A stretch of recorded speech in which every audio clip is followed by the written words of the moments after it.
Hello everyone, welcome to our channel. ఈరోజు కథ శ్రీదేవి అనుకుంటూ వచ్చింది రాజ్యం. ఆ వదిన వస్తున్నా ఆగు అంది శ్రీదేవి వంటగది నుండే. సరేనని అలా టీవీ ఎదురుగా కూర్చుంది రాజ్యం. కాసేపటికి శ్రీదేవి అరకప్పు టీతో అలాగే 2 బిస్కెట్లు ప్లేట్లో పెట్టుకుని తెచ్చింది. రాజ్యం చేతికిచ్చింది. అవి తీసుకుని శ్రీదేవిని పైకి కిందకి చూసి, ఏంది ఇది వదినా, అరకప్పు ఛాయ్ 2 బిస్కెట్లు పెట్టావు చేతిలో, ప్రాణం ఏమైనా బాలేదా ఏంది? నీ ఇంటికి ఎవరైనా వస్తే నువ్వు ఒక పూటకు పెట్టే తిండితో 3 పూట్ల కడుపు నిండుతుందనే పేరున్న శ్రీదేవి వదినవేనా నువ్వు? అంది రాజ్యం ఆశ్చర్యంతో కూడిన వెటకారంతో. ఆ శ్రీదేవి నా కొడుకు ఏ రోజైతే ఇంటికి కోడల్ని తెచ్చాడో ఆ రోజే పోయింది అన్న శ్రీదేవి మాటలకి, ఏం మాటలు వదిన అవి? కోడలు రావటానికి నువ్వు నాకు అరకప్పు టీ ఇవ్వడానికి సంబంధం ఏంటి? అయినా కోడలు వచ్చే నెల రోజులేగా అయ్యిందే, అప్పుడే ఏమైంది అని అడిగింది రాజ్యం. అప్పుడే అంత పెత్తనం చేస్తుందా ఏంటి అంది మళ్ళీ రాజ్యమే. ఇంకా రాజ్యం మాట పూర్తి కాకముందే శ్రీదేవి ఏడుపు లంకించుకుంది. కాసేపు నోటికి చెంగు అడ్డం పెట్టుకొని పొగిలి ఏడ్చి విషయం ఏంటో చెప్పడం మొదలుపెట్టింది. అమ్మ రాజ్యం, మీ అన్నయ్యది ప్రైవేటు ఉద్యోగమే అయినా కాస్త మంచి జీతం అవడంతో ఏ రోజు ఏ ఖర్చుకి వెనకాడింది లేదన్న విషయం నీకు తెలుసు కదా. రోజులు ఇలా గొప్పగా గడుస్తుంటే చూడలేని ఆ దేవుడు నా పెద్ద కొడుకు ప్రణయ్ ఆఖరి సంవత్సరం ఇంజనీరింగ్ చదువుతున్నప్పుడు నా మొగుడికి యాక్సిడెంట్ అయ్యేలా చేశాడు. మనిషి కోలుకోవటానికి 6 నెలలు పట్టింది. నా బంగారం కూడా ఆ 6 నెలల్లోనే కరిగిపోయింది. ఆయన కోలుకున్నాడు కానీ ఇంకా ఉద్యోగం చేయొద్దని డాక్టర్లు తెగేసి చెప్పారు. అయినా సరే పెద్దగా కష్టాల రుచి చూడకముందే మా ప్రణయ్ గాడి చదువు అయిపోయి ఉద్యోగం కూడా వచ్చేసింది. ఆ తర్వాత వాడి జీతం 60,000 తీసుకొచ్చి నా చేతిలో పెట్టాడు ఒక 3 నెలల పాటు. ఆ తర్వాత వాళ్ళ నాన్నగారితో పావని అనే అమ్మాయిని ప్రేమించానని, పెళ్లి చేసుకుంటానని చెప్పాడు. ఇంకా ఆయన అంగీకారంతో నెల తిరిగేలోపు పెళ్ళయ్యి ఇంటికి కోడలు కాదది కోడలమ్మ వచ్చింది. ఇంకా కోడలు వచ్చిందిలే, 2 జీతం వస్తుంది, పైగా ఎటు ఇంటి పనికి పనమ్మాయి ఉంది, వంట పని కోడలు చేస్తుందిలే, ఇక మీదటైనా రెస్ట్ తీసుకుందాం అనుకున్నాను. కానీ అలా కోడలు వచ్చిందో లేదో పెత్తనం తీసేసుకుంది. నేను జీతం ఇవ్వు పావని, ఇల్లు చూసుకోవాలి అని అన్నానో లేదో, అక్కర్లేదు అత్తయ్య, ఇక నుండి ఇంటి బాధ్యతల్ని నేను చూసుకుంటాను, ప్రణయ్ కూడా నాకే శాలరీ ఇస్తానన్నాడు, మీరు వంట పని వరకు చూసుకోండి చాలని నేను చెప్పాలనుకుంది తిరిగి నాకే చెప్పేసి వెళ్ళిపోయింది. నేను అదేంటి అని అడిగేసరికి నా కొడుకు కూడా నన్ను ఇంకా మాట్లాడొద్దనే పెళ్ళాన్నే వెనకేసుకొచ్చాడు. ఆ రోజు నుంచి మొదలు నాకు నరకం. వాడివి 60,000, దానివి 50,000 కలిపి 1,10,000 జీతం వచ్చినా పచ్చి పిసినారిదే, అహంకారే, ఏది నన్ను అడిగి చెయ్యదో, పొగరుబోతుది, కనీసం చేశాక కూడా చెప్పదు, మొగుణ్ణి కొంగు కట్టుకుని తిప్పుకుంటుంది. జీతం దాని చేతిలో పెట్టుకుని ఇంట్లోకి నెలకి 4,000 రూపాయల సరుకులే తెస్తుంది. ఒకసారి నేను 15 రోజులకే సరుకులు అయిపోతున్నాయని అనేసరికి మిగిలిన రోజులు రేషన్ బియ్యం అన్నం వండేసి నిలవ పచ్చళ్ళతో తినేద్దాంలేండి అనే పాటికి సచ్చి చెడి ఇంకా 5 రోజుల సరుకులతో 15 రోజులు నెట్టుకొచ్చాను. అది వయసులో ఉంది, పచ్చళ్ళు కాకపోతే గడ్డైనా తినొచ్చు, రాళ్ళు తిన్నా అరిగే వయసు దాంది. కానీ నాకు అసలే యాసిడిటీ, ఇంకా నా తిప్పలు కావు. మందులు తేవే అమ్మా అంటే జెనరిక్ మందులు తెచ్చిచ్చి అదే ఫార్ములా అని వాళ్ళ మావయ్యకి నాకు చేతిలో పెట్టి వెళ్ళిపోతుంది. ఎప్పుడైనా నా కూతురు ప్రణతి ఫుడ్ ఆర్డర్ పెట్టుకుందాం అంటే ససేమిరా వద్దు అనేస్తుంది. నా కూతురు ప్రణతి నా చిన్న కొడుకు ప్రబంధులకు రేపు ఇంజనీరింగ్ సీట్ రావాలనే దాంతో పొద్దున్నే నిద్ర లేపి పసిబిడ్డల్ని నిద్రపోనివ్వకుండా 5ంటికే లేపి బ్రహ్మరాక్షసి వాళ్ళని నానా ఆరళ్ళు పెట్టి లేవండి లేవండి లేచి కూర్చొని చదవాలి అని మరి విసిగించుకు తిని వాళ్ళని చదివిస్తుంది. వాళ్ళు బోరుమని ఏడుస్తున్నారు. ఏ రోజైనా 8 అవ్వకుండా నిద్రలేపిన తల్లినా నేను? అసలు 1 లీటర్ పాలే వాడాలి అంటదే. ప్రతిరోజు ఏ కూర వండాలో అడిగి వండాలి. నేనంట రోజు ఆయిల్ ఫుడ్ వండి నూనె అవజేస్తున్నానంట. వద్దని ఈ గోధుమ పిండి బిస్కెట్లు తెచ్చి కొంపలో పడేసింది. చౌకగా దొరుకుతాయి కదా ఈ మ్యారీ బిస్కెట్లు. నెలకి 200 గ్రాముల నెయ్యే తెస్తుంది. ఇక నుండి అంట సంవత్సరానికి ఒకసారి షాపింగ్ అంట. అందులో నాకు 1/2 డజను కాటన్ చీరలు, ఒక 4 పండక్కి అంచు చీరలు తీసుకోవాలంట. నా కూతురికి 1/2 డజను డైలీ వేరు, 1/2 డజను నైట్ డ్రెస్సులు, వాటితో పాటే ఇన్నర్సు, 4 పండక్కి వర్క్ డ్రెస్సులు అది కొనుక్కోవాలంట. కొడుకులకి మా ఆయనకి కూడా అంతే లెక్క ప్రకారం కొనాలంట. పిల్లలు ఒక్క స్కూటీ కొనమంటే బస్ పాస్ వాళ్ళ చేతిలోకి కొని తీసుకొచ్చి పెట్టిందే.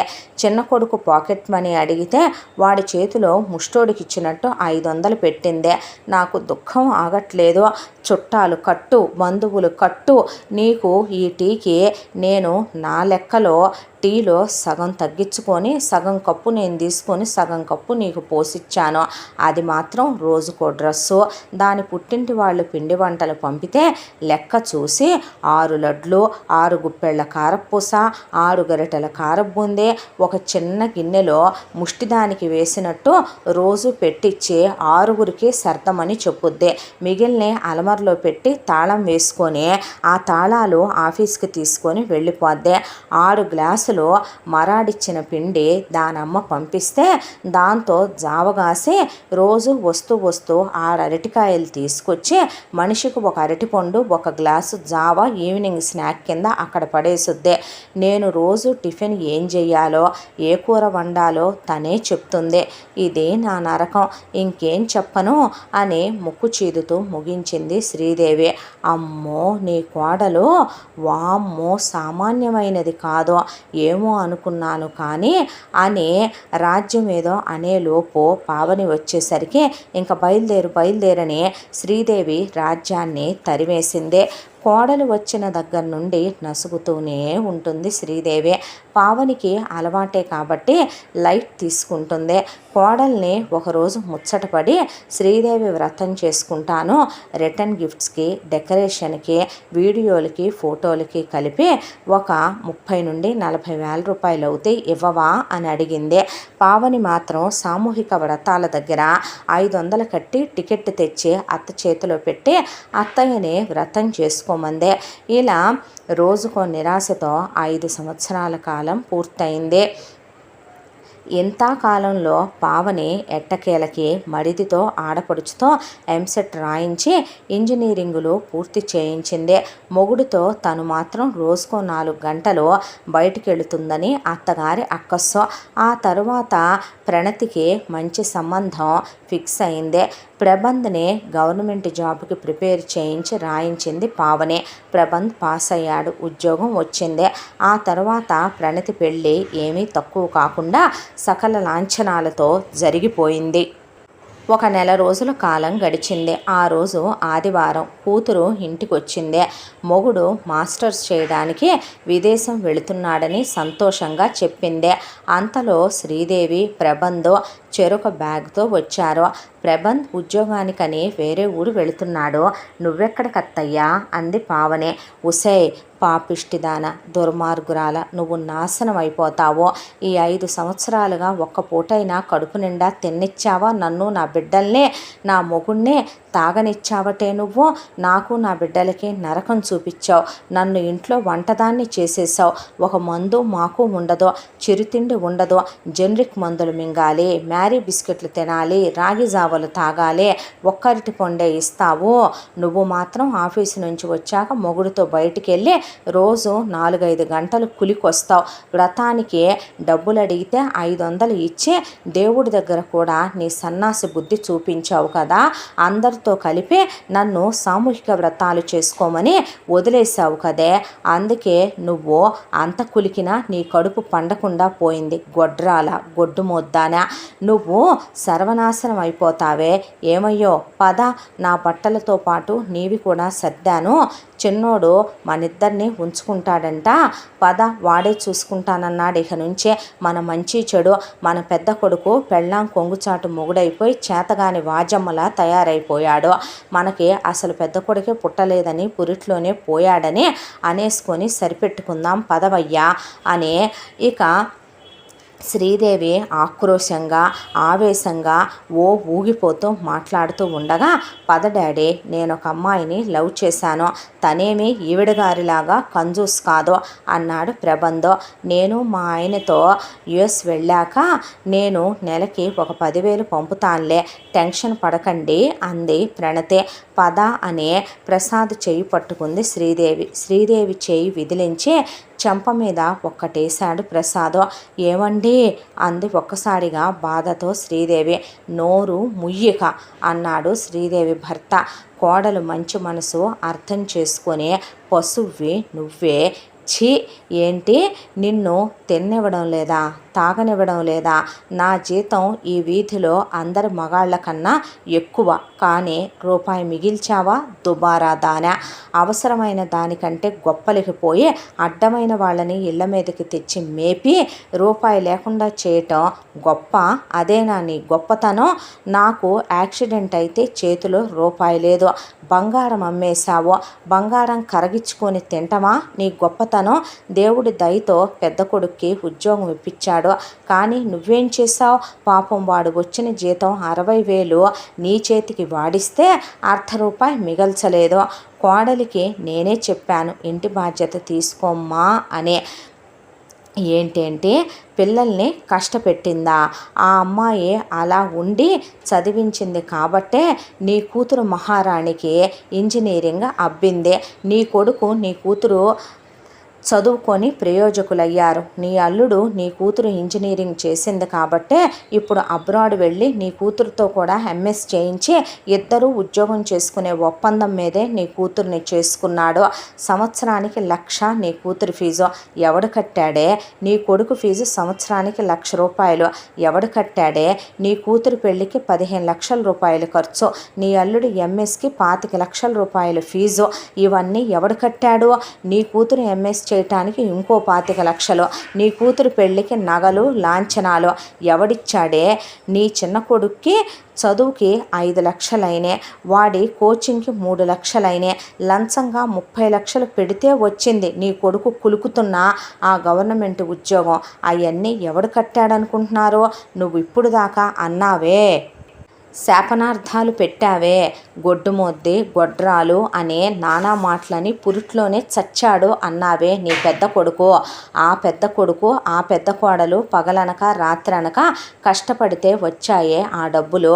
మగాడిదేముందే, మనకేమవసరం? నీ అమ్మని నీ చెల్లెల్ని నీ తమ్ముడిని మీ నాన్నని చూడాల్సిన బాధ్యత ఏంటి అంటే, ఏ మగాడైనా పెళ్ళాం చెప్పిన మాటిని, అందులోనూ ప్రేమించి పెళ్లి చేసుకున్న పెళ్ళాం మాటినే మన బాధ్యతలన్నింటినీ వదిలేసి వాడు వాడి పెళ్ళాం ఎంచక్కా వెళ్ళి వేరు కాపురం పెట్టుకుంటే వాడికి వాడి పెళ్ళానికి వచ్చే 1,10,000 రూపాయల జీతంతో వాళ్ళు దర్జాగా బ్రతకలేక మన కోసం వాళ్ళ 5 ఏళ్ల కాలాన్ని ధారపోశారు. మరి నీ అంత తెలివితేటలు వాళ్ళకి లేక 4 గంటలు వాళ్ళిద్దరూ కులకటానికి వెళ్ళట్లేదే బయటికి. బయట ఒక ఇన్స్టిట్యూట్ పెట్టి కంప్యూటర్ కోర్సులు నేర్పడానికి వెళుతున్నారు. 200 మంది స్టూడెంట్స్ ఉన్నారు అక్కడ.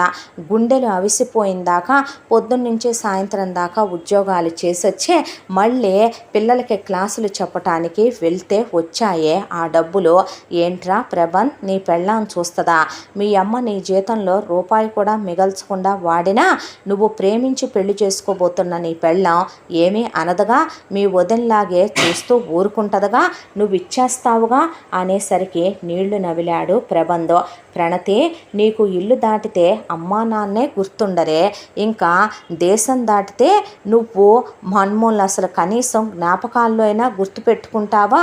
నువ్వు విదేశాలు వెళ్ళి చదివి ఉద్యోగాలు చేసి నీ మొగుడు పర్మిషన్తో నువ్వు డబ్బు పంపుతావు, ఆ డబ్బులతో మేము బ్రతికేయాలి, ఎంత హాస్యాస్పదమే ఇది అని ఆయన అడిగేసరికి తల దించేసింది కూతురు. గొడ్రాలు కోడలు కాదే, ముగ్గురిని కని వాళ్ళ భవిష్యత్తు గురించి ఆలోచించని నువ్వు గొడ్రాలివే. కోడలు కావాలనే శిశు నిరోధక మాత్రలు వాడుతుంది పశువ, వెళ్తే నువ్వు వెళ్ళు, నేను రాను అనేసారు ఆయన. దాంతో కూతురు మొగుడి నుండి ఫోన్ వచ్చిందని మెల్లగా జారుకొని అక్కడి నుంచి వెళ్ళిపోయింది.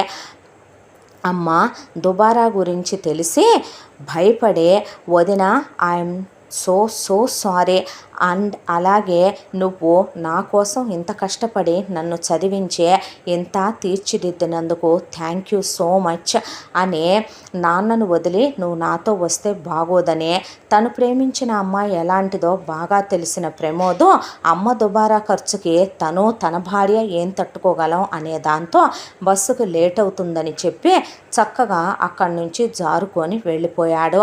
శ్రీదేవి వెళ్ళి కోడలి కాళ్ళు పట్టుకోబోతే అత్తయ్య అని ఆపింది ఆమె. నన్ను క్షమించమ్మా, వివరం లేని మూర్ఖురాలినే నేను, అలాంటి ఈ కుటుంబం కోసం కష్టపడిన నిన్ను అన్ని మాటలు అన్నాను అని కన్నీటి పర్యంతం అయ్యింది. అత్తగారిని ఒక్క మాట కూడా అనకుండా దగ్గరికి తీసుకుని, మీరు నా తల్లి లాంటి వారు, మీరు నా కాళ్ళు పట్టుకోవటం ఏంటి అత్తయ్య, మనం ఏ కష్టం పడ్డా ఏ బాధపడ్డా ఇది మన కుటుంబం, మనందరం ఒకటే, వేరు ఎలా అవుతాం, మేమెవరి కోసం కష్టపడ్డాం, నా అత్తగారి కోసం, మామగారి కోసం, మరిది కోసం, ఆడపడుచు కోసం, అందరం హ్యాపీగా ఉన్నాం కదా మామయ్య గారు, మీరేమీ అనొద్దని ఆయన్ని ఆపిందే. పెద్ద కొడుకు బాధగా మొహం పెడితే కళ్ళతోనే అతన్ని ఆమె సామరస్యపరిచిందే. అన్నీ మర్చిపోయి సంతోషంగా ఉందాం అంది పావని.